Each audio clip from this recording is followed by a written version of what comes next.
Hey y'all, it is your favorite nerdy girl here, Nerdy Girl Reviews, and we are back with another recap for The Other Black Girl, currently streaming on Hulu. If you'd like to see and hear the full commentary, keep me locked here on YouTube. If you're watching this on Instagram, click the link in bio. If you're watching this on IG Stories, click on the link. It'll link you back to my YouTube channel. I'm also available on TikTok at Nerdy Girl Reviews. Also, I just want to make a point that here on out, I will be linking my GoFundMe page in the description box. If you'd like to tip me for my review, if you'd like to donate to my channel or to my cause, please hit the link in the description box, and it will give you all the details as to what you will be donating to, and it's a great cause.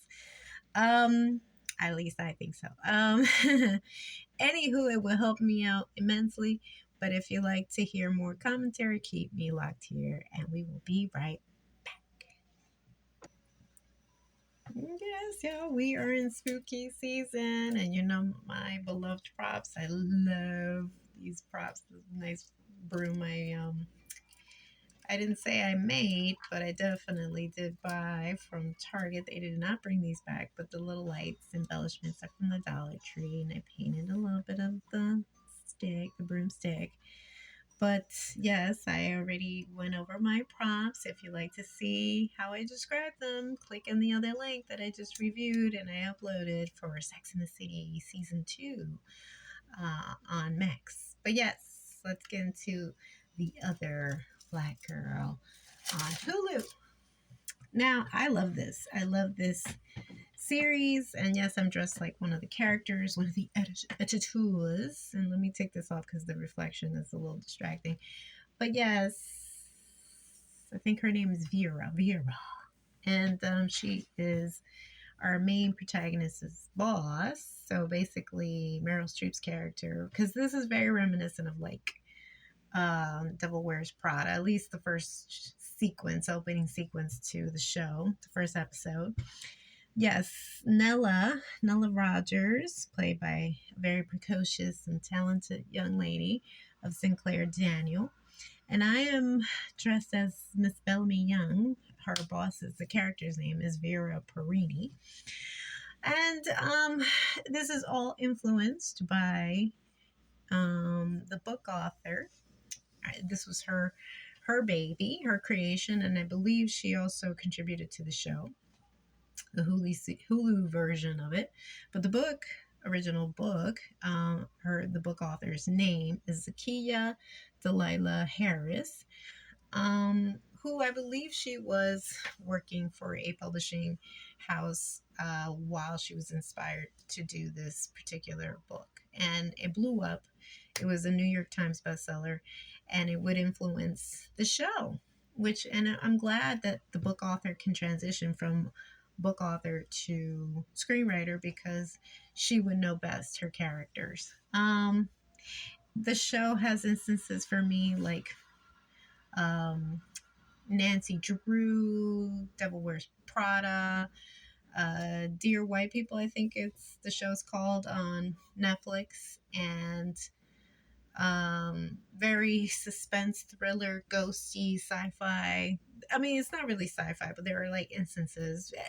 I thought of like the movie The Others, very kind of like that, and fun.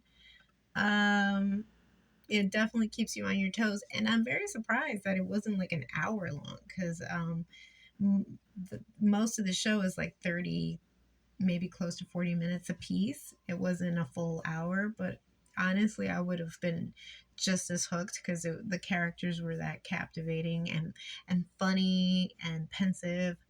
We also see playing Richard Wagner, Eric McCormack from Will and Grace. Very handsome. He's always been handsome, but yes, he's playing our Richard Wagner, the head honcho of Wagner Books. But yes, Sinclair Daniel is the actress playing Nella Rogers, and we're introduced to her, and the first sequence, it is very reminiscent of like Devil Wears Prada because she's on her way to work, listening to her favorite musician in her earbuds. She is fixing everything in a particular office, and for a split second we think it's hers. At least that we're kind of hoping, but she is the assistant, and so we are reminded of that character from Devil Wears Prada, where everything needs to be like set and pristine, and even a glass of water when the lady walks in, and everything. Like that's what they do. That's what when you're out, you're a fresh grad. That's what they do. They torture you until you can torture somebody else, basically.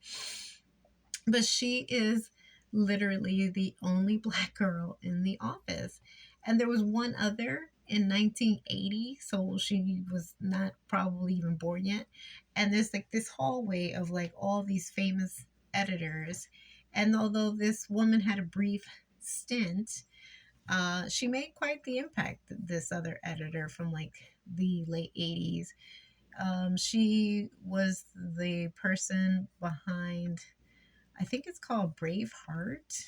Um, or at least I think that's the fictional book that is showcased. And because of her, it would go and inspire Nella's character to pursue a life in or career in publishing.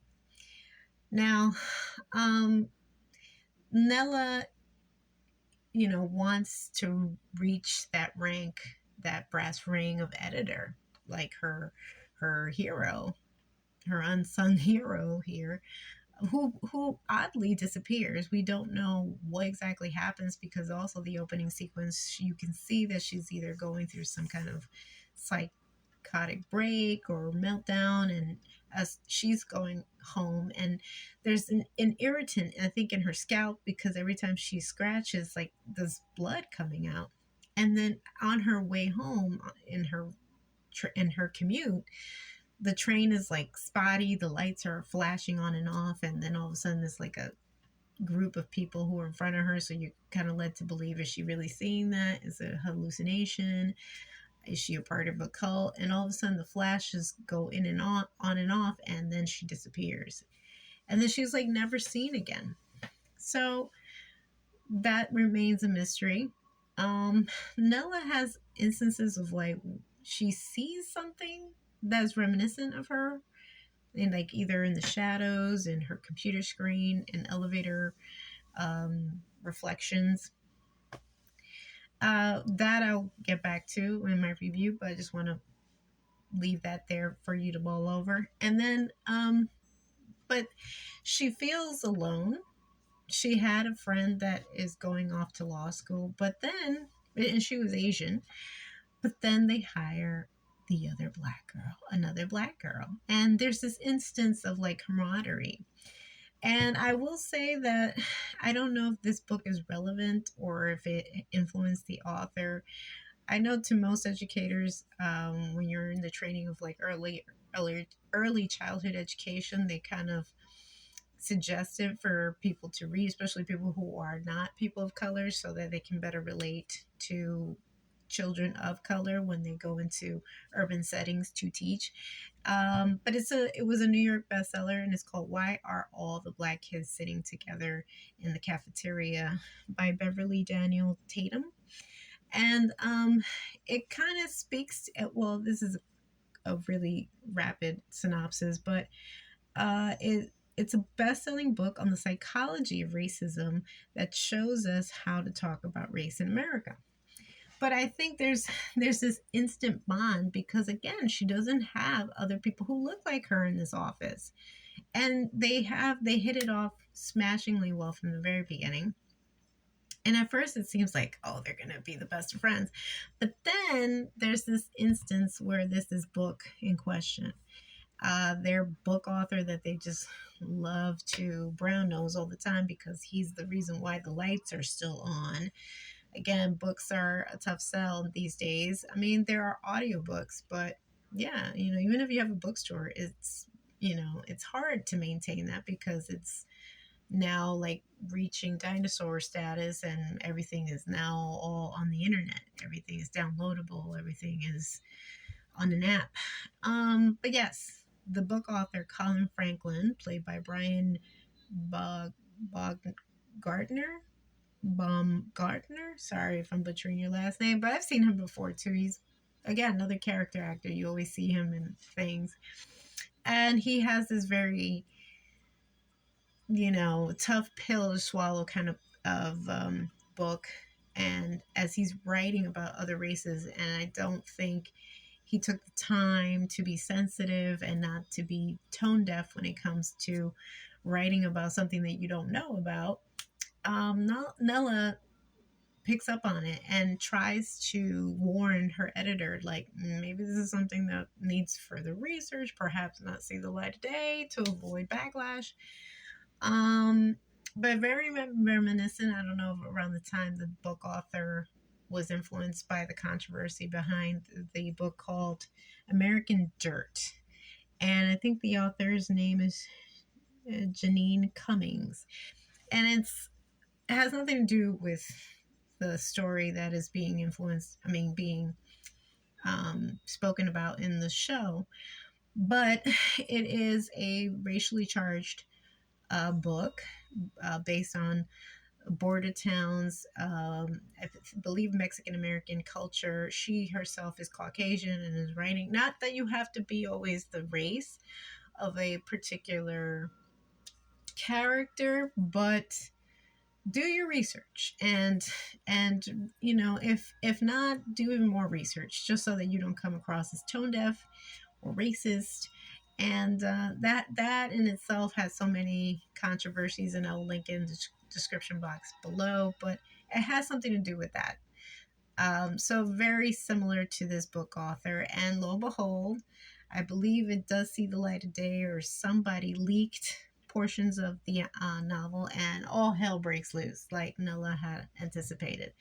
She even suggested for a sensitivity read, and I believe those are professionals that can give you more insight. And of course, her editor, thinking she knew better, she had years working there, and it just bites her in the behind, and that's why she comes all dressed all crazy. And not that this looks crazy, because this actually looks nice, but but she finds herself, unfortunately, after years of devotion to Wagner books, basically pushed out because of that controversy and unfortunate sour note that was like now being associated with the publishing company in itself. But that helps Nella to raise in ranks. It was, unfortunately, though, it almost tore her friendship with Hazel, which we don't know. Is she a good person? Is she not a good person? Because she encourages Nella to speak up. Nella follows her advice. And then when Hazel's asked about her opinion on the book, she has said, like, well, I actually liked it. And so you kind of zero in. I was like, oh, is she going to be one of those Omarosa, Connie Rice kind of like personalities that are kind of just out for their own, don't care about who they step on to reach that rank of success? Then we see that there was a reason behind it, that she did state, hey, I'll speak up for you when the time is right, but I had just started. I didn't want to like now leave a sour note, and I'm trying to still leave a good impression. It kind of sways maybe in Nella's favor, her influence. But then Hazel starts showing signs of that kind of crazy from that former editor who vanished years ago, with the itching and the bleeding from the scalp. We go through so many twists and turns that are very reminiscent of, I think it's called Dear White People. You just don't know where you're gonna end up. Um, and then the backstory on Hazel as well. So we kind of find out, and I will say this is where it's kind of also like Devil Wears Prada, because Nella has this grouping of friends that she kind of runs to whenever she feels conflicted or scared or doesn't know what she's going to do. Should she continue at this job that is frustrating her? She has Malika, played by Brittany Adu Boom. I'm sorry, I can't. But and I hope I'm not insulting. I just can't pronounce the last name. And she has her boyfriend as well. I don't see his name here. Oh, Hunter Parrish, who the character's name is Owen, and they're her support. they're always there to like really have her back. And even though there's a small instance where Malika and Nella have like a rift over Hazel, but then Malika and Nella reconcile, and then they're still back on the hunt of like, what is it about Hazel? It goes through so many twists and turns. And then we find out, spoiler alert, Hazel isn't really Hazel. She's had a number of aliases, not of her doing. She really came from nothing, but was a smart young lady, couldn't afford college, was a full time caretaker, and I can't stress enough how hard that is. Um, and just wanted a chance to live a successful life. She was taking care of her mother full time, who had a disability, and she wanted to model herself after her favorite author of Diana Gordon, played by Garcella Buvos. And she goes to one of her Q&As, one of these like college tours, and even though she's being berated by some obnoxious person in the crowd, you could tell that Diana wants to reach her and wants to change her life. So she introduces her to something that seems very like sinister cult like. And their mission is to reach that rank. They go into these, it's not like they get it handed to them. They do have to do the work behind it, but they're so exemplary that they stand out. They are able to lead these successful lives, but the catch is that they have to continue to recruit. And it's always like it's funny because it kind of makes you think like it's obviously not based on any reality, but you do question that in real life. Like, why is it that there's just always just one very successful black woman or one very successful woman of color, and there isn't a plethora, a variety of other faces, a few, but they wrap it around this like mystery of cult. And the way that they also are recruited is via this like scalp cream that they have to constantly put on themselves and massage into their scalp. And when they don't, it is sheer torture.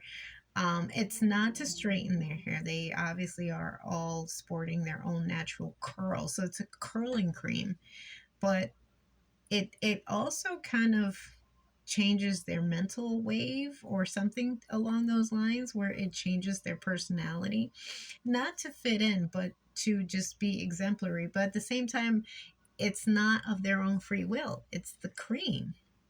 And that's what, unfortunately, what happens to our Kendra Ray Phillips character. She was actually introduced to the cream by her friend, and the cult leader or the head queen in charge is our Diana Gordon. She even wrapped our Richard Wagner, played by Eric McCormick, into this whole scenario. And that's how Hazel came to this particular publishing company and was purposely introduced to this publishing company to recruit Nella Rogers. It is who's done it, who's who. And this is the thing, like I wasn't sure like what Hazel was after, because there are moments where it seems like she, I don't know, there's this one episode that always like stands out to me, because like I think she genuinely wanted a friendship with Nella, but there were moments that was like, was there more? Was there a desire for more? Because I don't know, there's a scene that like Nella's with her boyfriend, they're kind of like being romantic with each other, and Nella and Hazel's just outside kind of looking at them in this very kind of creepy way. I don't know. I just don't know. I know that this is a season 1, so I don't know if there is the possibility of a season 2. If so, I'm here for it, because it really was captivating, very thriller like, and perfect for Halloween. So if you want to watch something different that isn't always wrapped into gore, but more thriller like, I can't recommend this show enough. It is a great watch, and there are 10 or 11 episodes, and they're about 30 minutes a piece. So again, if you like what you see, give us a like, give us a share. Also, please visit my GoFundMe page if you'd like to tip me and donate to my cause, because it's very much needed. And until next time, y'all.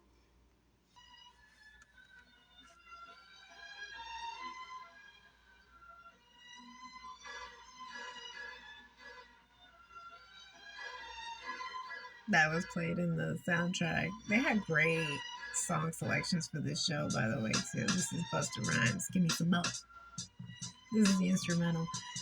Psycho was the influence behind it, and sample, actually. So, yeah. All right, y'all. I will leave you, so please stay tuned. If you'd like to follow me, hit the subscription button and the notification button for my next vid.